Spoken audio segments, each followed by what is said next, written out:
Hi everyone, welcome to my channel. ఈరోజు సెషన్లో మనం డిగ్రీ కాకతీయ యూనివర్సిటీ అలాగే Satavahana university first year first సెమ్లోని పోయం వచ్చేసి ద వారియర్స్ రిటర్న్.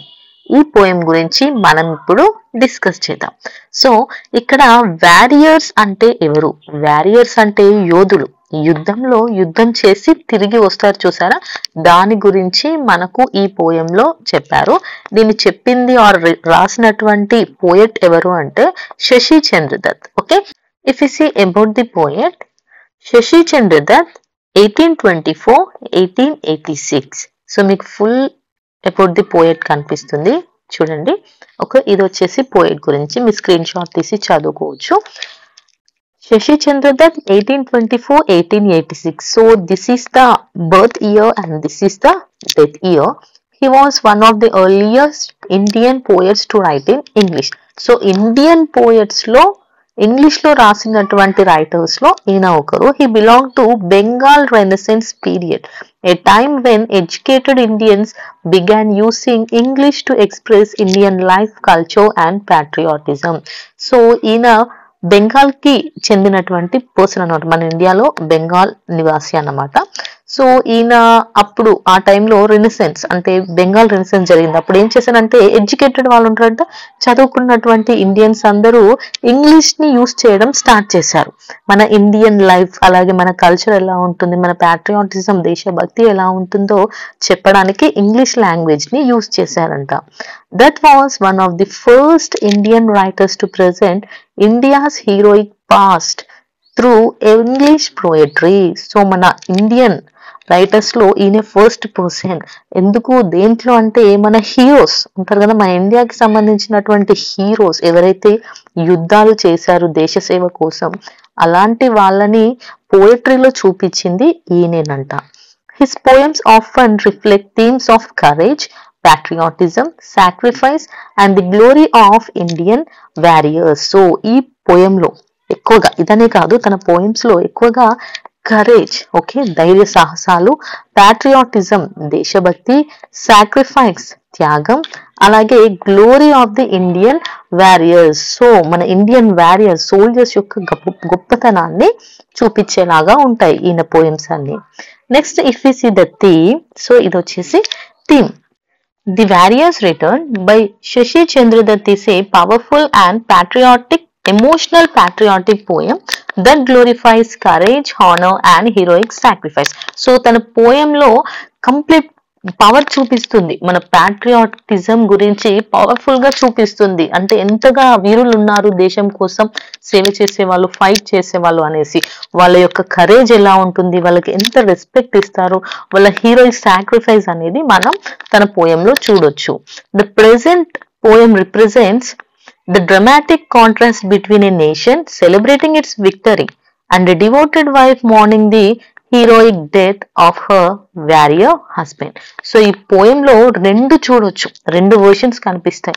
ఒకటేమో నేషన్ ఏమో సెలబ్రేట్ చేస్తుంది గెలిచినందుకు, ఇంకో వైపేమో ఒక భార్య తన భర్త వీరోచితంగా యుద్ధంలో మరణించాడు అనేసి, ఇక తన భర్త చనిపోయాడు కదా, సో తను ఆ బాధతో మార్నింగ్ అంటే బాధతో ఏడవడం, దాన్ని మార్నింగ్ అని అంటారు. సో అలా బాధపడుతుంది, ఒక సైడ్ సెలబ్రేషన్ అలాగే మార్నింగ్ రెండు ఉన్నాయి.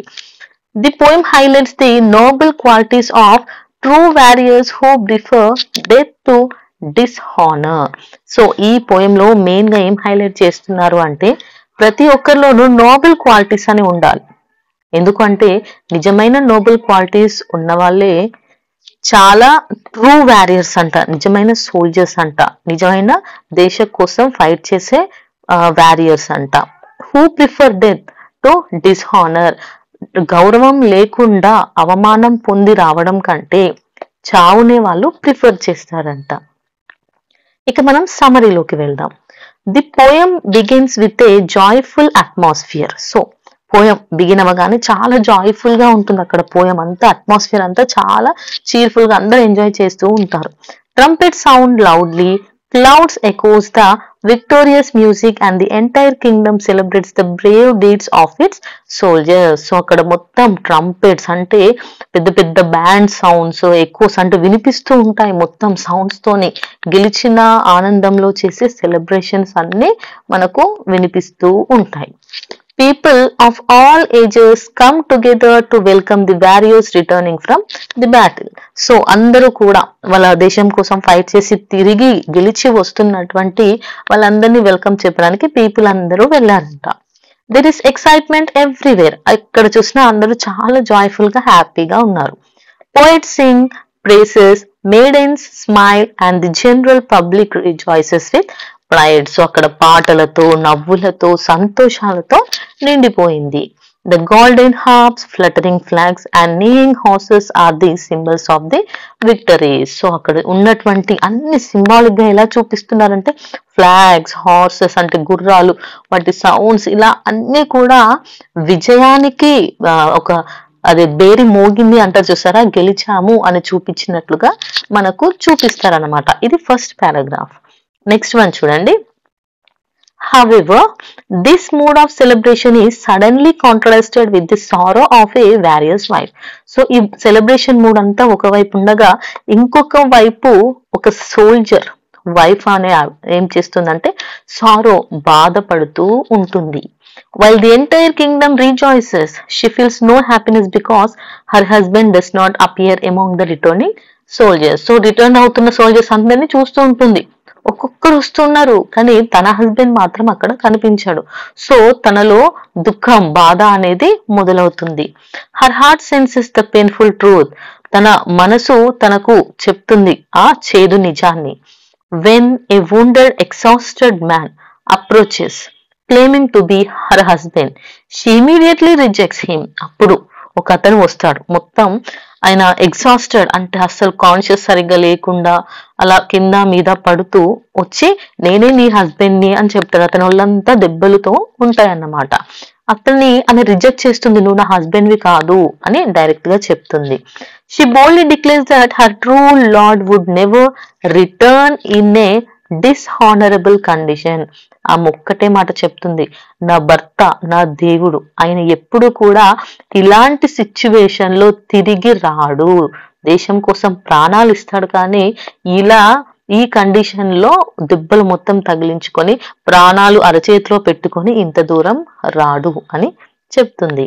A brave warrior either returns victorious or dies heroically on the battlefield. ఆ ఒకటే మాట చెప్తుంది, ఒక నిజమైన వారియర్ ఉంటే యుద్ధంలో వీరోచితంగా పోరాడతాడు, లేదంటే హీరోలాగే చనిపోతాడు అని చెప్తుంది. She condemns the returning man as a low, ignoble impostor who lacks the courage and dignity of her real husband. ఆమె ఏమంటుందంటే, నువ్వు నా భర్తవి కాదు, నీలో ఎలాంటి ధైర్యము లేదు, నీకు గౌరవం లేదు, ఏది లేదు. నా భర్త ధైర్యవంతుడు, గౌరవశాలి, సో నీకు తనకి పోలికే లేదు, అసలు నువ్వు నా హస్బెండ్వి కాదు, నువ్వెవరు అని అంటుంది. The wife then describes the brave death of her true warrior husband. So తర్వాత తను తన హస్బెండ్ యొక్క చావు గురించి చెప్తుంది.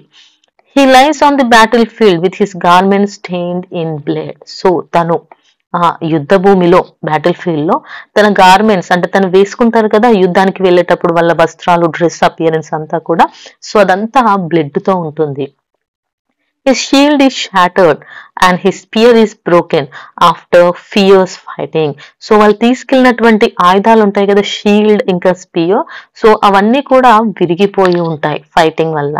He had fought courageously till his last breath with his sword raised in defense of his land.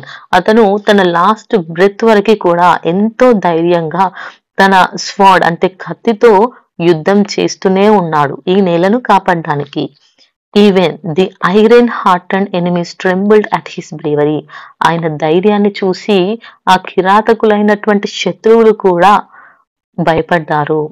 She imagines him resting peacefully on the battlefield, his soul rising to the heaven after fulfilling his duty as a loyal soldier. So ఆమె ఏమని imagine చేసుకుంటుంది అంటే, ఆయన ఇప్పుడు ఆ battle field లో ప్రశాంతంగా rest తీసుకుంటున్నాడు, ఇక ఆయన ఆత్మ స్వర్గానికి వెళ్తూ ఉంటుంది. ఎందుకంటే ఆయన ఒక సోల్జర్‌గా ఆయన కర్తవ్యాన్ని నిర్వర్తించాడు అని చెప్తుంది. The wife calls the community to mourn for the fallen hero. So ఇక అందరిని పిలుస్తుందన్నమాట. రండి, నా భర్త చనిపోయాడు కదా, సో ఈ హీరో కోసం మనం మౌన్ అంటే సంతాపం వ్యక్తం చేద్దాం. She asked the people to raise the requiem of the death and to honor the brave warriors who lost their lives on the crimson field. ఇక ఆమె పిలుస్తుంది, ఇక రండి అందరం కలిసి అందరి కోసం దుఃఖిద్దాము, చనిపోయిన వారి కోసం దుఃఖిద్దాము. ఎందుకంటే వారు మనల్ని విడిచి మన దేశం కోసం వెళ్ళిపోయారు. వాళ్ళు తన ప్రాణాలను ఆ ఫీల్డ్, క్రిమ్సన్ ఫీల్డ్ అంటే ఎర్రగా నిండిపోయినటువంటి ఆ రక్తంతో నిండిపోయినటువంటి ఆ యుద్ధ భూమిలో వాళ్ళు ప్రాణాలు కోల్పోయారు. సో వాళ్ళ బ్రేవ్నెస్ అంటే వాళ్ళ ధైర్యాన్ని, సాహసాలని మెచ్చుకుంటూ వాళ్లకు మనం సంతాపాన్ని వ్యక్తం చేద్దాం అంటుంది. She expresses deep sorrow, but her sadness is filled with pride. ఆమె బాధపడుతుంది కానీ తను గర్వంగా ఉంది. Her grief is not for weakness. It is a proud mourning for the noble hero who maintained his honor till death. So ఆమెకు బాధగా ఉంది కానీ ఆమె తన భర్త ఒక నోబెల్ హీరో, ఎందుకంటే చనిపోయే వరకు కూడా గౌరవంగానే చనిపోయాడు అనేసి. Towards the end of the poem the wife once again rejects the cowardly impostor. So ఎవరైతే వచ్చి నేను నీ భర్త అని అన్నాడో అతన్ని మళ్ళీ రిజెక్ట్ చేసింది. She demands that he leave the city and hide his shameful face in distant lands. ఆ వచ్చిన అతనితో ఏమంటుందంటే నువ్వు నా భర్తవి కాదు, ఈ ఊరు వదిలి ఫస్ట్ ఇక్కడ నుంచి వెళ్ళిపోయి నీ మొహాన్ని ఎక్కడైనా దాచుకో. She reminds him that true warriors continue to fight onward. నిజమైన వారియర్స్ ఎప్పుడు ఫైట్ చేస్తారు. Even in the path leads to death. ఒకవేళ చావు ఎదురొచ్చినా కూడా వాళ్ళు యుద్ధంలోనే ఉంటారు. Honour, courage and bravery are more important than life itself. మనిషికి ప్రాణం కంటే కూడా గౌరవం, ధైర్యం, సాహసం అనేవి చాలా important. Her words reflect the Indian belief that dying bravely in battle is more glorious than living in cowardice. So ఒక పిరికివాడిలా బ్రతకడం కంటే ధైర్యవంతునిలా యుద్ధంలో చనిపోవడమే మన నిజమైన ప్యాట్రియాటిజం అనేసి చెప్తుంది. కంక్లూషన్ లోకి వెళ్ళిపోతే the warriors return is a moving poem that celebrates heroism, patriotism and the moral strength of a warriors wife. So ఒక వారియర్స్ వైఫ్ యొక్క హీరోయిజం అన్నమాట, ఆమె సెలబ్రేట్ చేసుకునే హీరోయిజం, ఇంకా అతని దేశభక్తి, ఆమె మోరల్ స్ట్రెంగ్త్ అన్ని మనం ఇక్కడ చూడొచ్చు.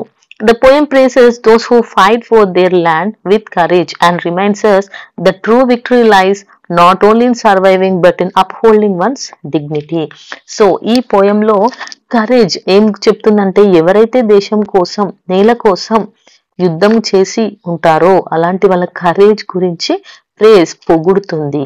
అలాగే నిజమైన గెలుపు ఎప్పుడు ఉంటుందంటే బ్రతకడంలో కాదు, మన గౌరవాన్ని నిలబెట్టుకోవడంలో. With its emotional depth and strong moral values, the poem becomes a timeless tribute to brave warriors and the spirit of selfless patriotism. So ఇలాంటి మంచి ఎమోషనల్ డెప్త్ ఉన్నటువంటి ఈ పోయం, అలాగే మోరల్ వాల్యూస్ ఉన్నటువంటి ఈ పోయం మనకు మన యొక్క బ్రేవ్ వారియర్స్ ఉంటారు కదా, సో వాళ్ళు చేసినటువంటి త్యాగాల గురించి, అలాగే వాళ్ళ నిస్వార్థమైనటువంటి స్ఫూర్తి గురించి ఇక్కడ చెప్తున్నారంట. సో ఇది వచ్చేసి కంక్లూజన్. సో ఈ ఆన్సర్ వచ్చేసి మనకు ద వారియర్స్ రిటర్న్ సమ్మరీ.